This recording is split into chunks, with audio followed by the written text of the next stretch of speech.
Shalom buat anak-adikku semuanya, selamat pagi. Halo, selamat pagi. Baiklah, bagaimana kabar anak-adikku semuanya? Puji Tuhan sehat ya. Oke, sebelum kita masuk pelajaran, Ibu ingin bertanya kepada anak-anak Ibu. Di antara anak-anak Ibu, apakah sudah ada yang mengenal atau pernah bertemu dengan Ibu? Belum ada. Oke. Baiklah, Ibu akan memperkenalkan diri Ibu. Perkenalkan, nama Ibu Meta Rosiana. Ibu Boris Simanjuntak, dan anak-anak Ibu bisa memanggil Ibu Meta. Oke? Nanti jika kita berjumpa di lain waktu, kita saling sapa. Oke? Baiklah. Kemudian sebelum kita memasuki pembelajaran kita pada hari ini, ada baiknya kita buka tangan kita satukan hati kita berdoa. Terima kasih Tuhan, terima kasih Yesus buat segala berkat, perawatan serta nafas kehidupan yang masih Kau berikan kepada kami hingga pada saat pagi hari ini. Pada saat ini Tuhan, kami telah berkumpul di tempat ini untuk melakukan pembelajaran kami. Kiranya Engkau berkati Tuhan dari awal pertengahan hingga akhirnya, supaya pembelajaran kami ini bisa kami mengerti dan supaya pembelajaran kami ini bisa kami terapkan di dalam kehidupan kami. Hanya ini doa kami Tuhan, di dalam nama-Mu kami telah berdoa dan mengucap syukur. Haleluya, amin. Oke, anak-anak Ibu, materi yang akan kita pelajari pada pagi hari ini yaitu mengenai hamartologi. Apakah anak-anak Ibu sudah ada yang mengetahui apa itu hamartologi? Ya, hamartologi itu yaitu doktrin dosa. Di dalam doktrin dosa ini banyak materi yang akan kita pelajari, dimulai dari asal-usul dosa, pengertian dosa, kemudian orang Kristen dan dosa, macam-macam dosa, akibat dosa, dan previsi dari dosa. Namun, pada pertemuan kita kali ini, yaitu kita akan membahas asal-usul dosa dan pengertian dosa. Di materi berikutnya kita akan membahas untuk di pertemuan berikutnya. Baiklah, pertama, pengertian atau definisi dosa. Pengertian atau definisi dosa itu sangat banyak, bisa kita jumpai baik di dalam kitab Perjanjian Lama, bahkan di dalam kitab Perjanjian Baru. Yaitu pertama, dosa bisa dikatakan itu sebagai pelanggaran atau pemberontakan terhadap hukum Allah. Atau dosa juga bisa dikatakan bahwa dosa sebagai suatu perlawanan atau yang menentang terhadap karakter Allah. Bisa kita lihat di dalam kitab Roma 3 ayat 23. Dalam kitab 3 ayat 23.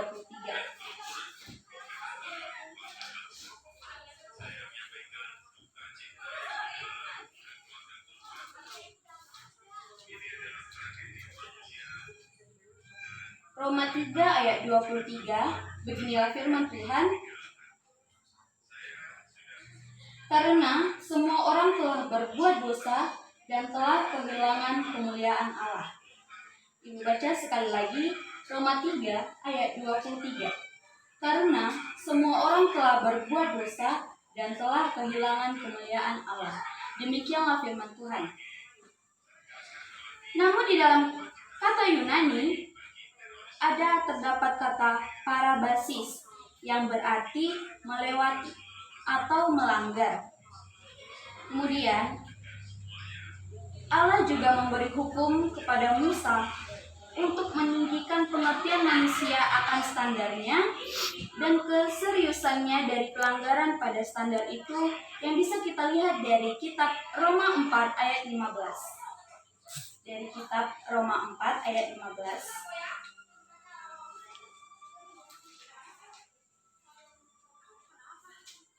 Baiklah.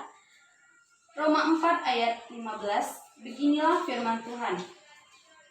Karena hukum Taurat membangkitkan murka, tetapi di mana tidak ada hukum Taurat, di situ tidak ada juga pelanggaran.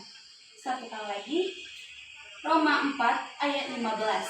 Karena hukum Taurat membangkitkan murka, tetapi di mana tidak ada hukum Taurat, di situ tidak ada juga pelanggaran. Baiklah. Kemudian, dosa juga bisa disebutkan itu sebagai kegagalan untuk selaras dengan standar Allah. Yang di dalam kata Yunani ada kata-kata hamartia, di mana arti dari hamartia ini yaitu meleset dari sasaran, meninggalkan kebenaran. Jadi, hal ini berarti bahwa semua orang yang telah meleset dari tanda standar Allah dan terus gagal untuk mencapai standar itu, dan kegagalan untuk melakukan apa yang besar juga disebut dengan dosa. Yang bisa kita lihat dari kitab Roma 14 ayat 23. Kitab Roma 14 ayat 23.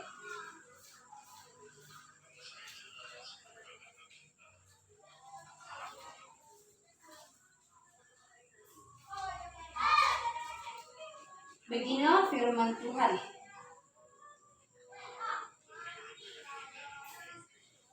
Tetapi barang siapa yang membimbang, kalau ia makan, ia telah dihukum, karena ia tidak melakukannya berdasarkan iman.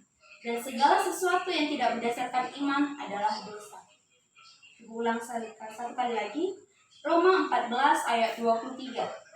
Tetapi barang siapa yang membimbang, kalau ia makan, ia telah dihukum, karena ia telah melakukannya berdasarkan iman.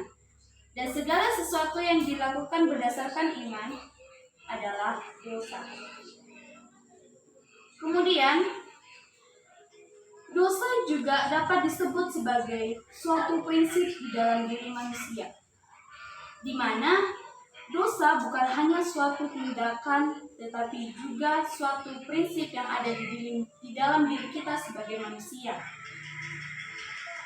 Rasul Paulus menunjuk pada pergumulan dengan prinsip dosa yang ada di dalam dirinya, yang bisa kita baca dalam kitab Roma 7 ayat 14.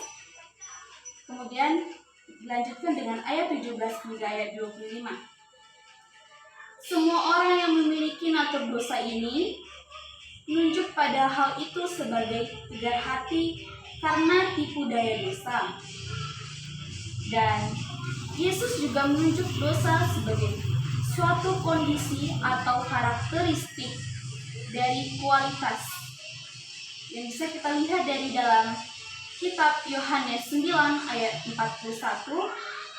kemudian dilanjutkan dengan Yohanes 15 ayat 24, dan dilanjutkan juga dengan kitab Yohanes 19 ayat 11. Kemudian, dosa adalah suatu pemberontak pada Allah. Di dalam kata Yunani, lain untuk dosa adalah anomia, di mana arti dari anomia ini yaitu tanpa hukum dan dapat dijabarkan sebagai suatu kerangka berpikir. Hal ini menunjukkan pada perilaku yang tanpa hukum, dan itu merupakan suatu tanda dari hari terakhir. Kemudian,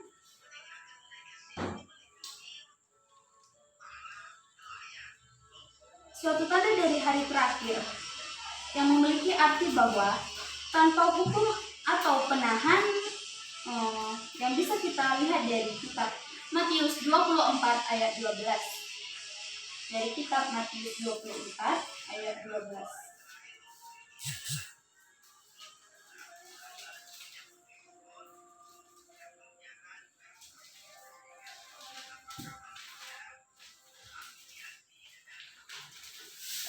Demikian firman Tuhan. Dan karena makin bertambahnya kedurhakaan, maka kasih kebanyakan orang yang menjadi dingin. Saya ulangi, Matius 24 ayat 12. Dan karena makin bertambahnya kedurhakaan, maka kasih kebanyakan orang akan menjadi dingin. Ya. Di dalam dosa juga bisa disebut sebagai tindakan yang salah di hadapan Allah maupun manusia. Di pembelajaran kita yaitu mengenai pengertian dosa, apakah anak-anak ibu sudah mengerti apa itu pengertian dosa? Baiklah, kita lanjut materi kita ya. Di materi selanjutnya kita memasuki asal usul dosa atau dari mana dosa itu berasal. Oke. Asal mula dosa dapat kita definisikan sebagai status berdosa dan kondisi di mana manusia dilahirkan.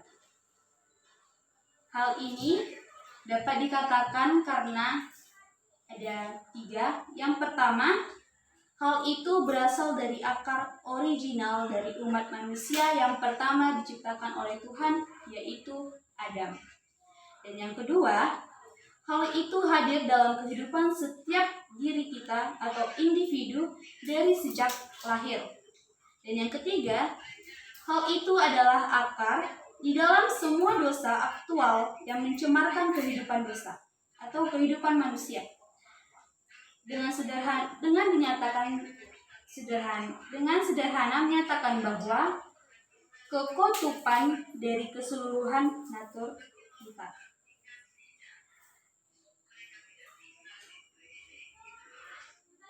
Kemudian dosa akibat dosa kita semakin jauh hubungan kita dengan Tuhan.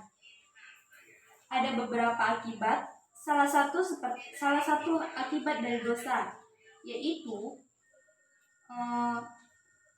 Tuhan menjauhkan kita dari Dia secara total, atau hubungan kita dengan Tuhan itu sudah terlepas. Di dalam seluruh tindakannya, manusia cenderung melakukan dosa. Manusia tidak dapat menghargai bahkan melakukan tindakan kebaikan.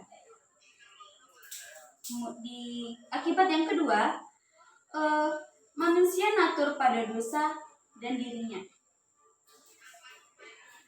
Natur dosa yaitu kapasitas untuk melakukan segala sesuatu, baik itu yang jahat maupun yang baik, yang tidak dapat dengan cara apapun mengarahkan kita kepada Allah. Kemudian, di setiap bagian dari manusia telah tercemar intelek, yang dapat kita lihat dari kitab 2 Korintus 4 ayat 4. Dari kitab 2 Korintus 4 ayat 4. Ibu bacakan bagi kita semuanya. 2 Korintus 4 ayat 4. Yaitu orang-orang yang tidak percaya, yang pikirannya telah dibutakan oleh iman zaman ini, sehingga mereka tidak melihat cahaya Injil tentang kemuliaan Kristus yang adalah gambaran Allah. Ibu ulang satu kali lagi. 2 Korintus 4 ayat 4. Beginilah firman Tuhan, yaitu orang-orang yang tidak percaya, yang pikirannya telah dibutakan oleh ilah zaman ini, sehingga mereka tidak melihat cahaya Injil tentang kemuliaan Kristus yang adalah gambaran Allah. Yaitu di dalam ayat yang kita baca tadi itu mengenai hati nurani. Mengenai hati nurani kita, kemudian kehendak kita yang bisa kita lihat dari kitab 1 Timotius 4 ayat 2. Kemudian mengenai hati yang dapat kita lihat dari Roma 1 ayat 28. Dan yang terakhir mengenai keberadaannya secara total yang bisa kita lihat dari kitab Roma 1 ayat 18 sampai ayat 18 dan disambung dengan Roma 3 ayat 21. Baiklah, dari pembelajaran kita, mulai dari pengertian hingga ke asal mula dosa, apakah anak-anak ibu sudah memahaminya? Baiklah, semoga pembelajaran kita hari ini bisa kita terapkan dalam kehidupan kita. Dan untuk materi selanjutnya kita sambung di pertemuan berikutnya. Sebelum kita menutup pembelajaran kita hari ini, mari kita lipat tangan, kita satukan diri kita berdoa. Terima kasih Tuhan, terima kasih Yesus, karena Engkau telah memberkati pembelajaran kami hari ini dari awal, pertengahan, hingga akhirnya, sehingga pembelajaran kami ini bisa berjalan dengan lancar. Dan semoga pembelajaran yang telah diberikan oleh guru kami bisa kami terapkan dalam kehidupan kami, dan supaya dapat mengerti dengan materi yang diberikan oleh ibu guru kami. Dan sebentar lagi Tuhan kami akan pulang, kiranya Engkau berkatilah kami, supaya kami bisa sampai di rumah kami masing-masing dengan selamat. Hanya ini doa kami Tuhan, di dalam nama-Mu kami telah berdoa dan mengucap syukur. Haleluya, amin. Oke anak-anak ibu, terima kasih dan shalom buat semuanya.